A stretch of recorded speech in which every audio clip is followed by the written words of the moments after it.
So it's so important for us to help children and teens in the classroom. There are a lot of different components when you think of the classroom setting, and that is homework, or it could be relationships with other students, relationships with teachers, how the child or teen is behaving in school, and all of these things can be impacted with children with ADHD. So when it comes to homework, one of the things to understand as a teacher is that there are many studies that have shown that the amount of homework we give does not necessarily correlate to how well the child is going to do in retaining the information. So with that being said, many students can still benefit. Let's say there's 20 problems of math that you've assigned for the class, but really maybe that student can only get 10 that has ADHD, because it could be so frustrating. I've often heard many parents say that the homework time can be a very frustrating process with a child with ADHD.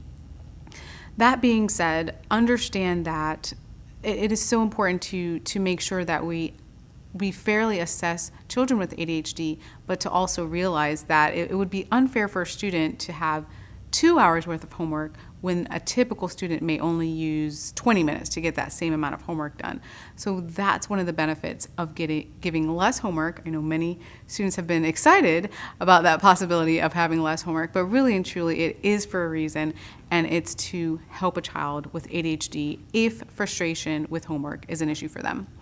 So another thing to think about in the classroom setting, if a child is really struggling academically, and it may not be because of their abilities, it's just because they're having a problem at retaining the information because of their ADHD symptoms. One of the things to think about is tutoring. And tutoring can often be done in a group setting, or for some children, a group setting is really just not enough. They need a much smaller group setting, or they may need one-on-one tutoring. And I know many schools offer, sometimes there's free tutoring service or a local library, or you may want to pay a private tutor. But whichever option you choose, remember also as a parent that you want to discuss with the tutor that your child has ADHD, and make sure that you get a tutor that understands ADHD and is very patient with your child and explaining concepts so that they reinforce the learning for your child. Another thing to think about, particularly in the classroom setting and academically, are school relationships.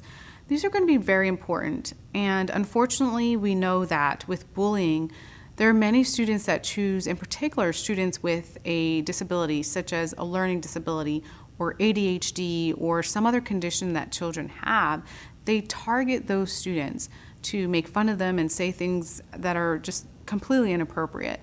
So as a teacher, it's so vital for you to make sure, if you're witnessing bullying, in particular with a student with ADHD, that you provide the appropriate resources for that student and that family.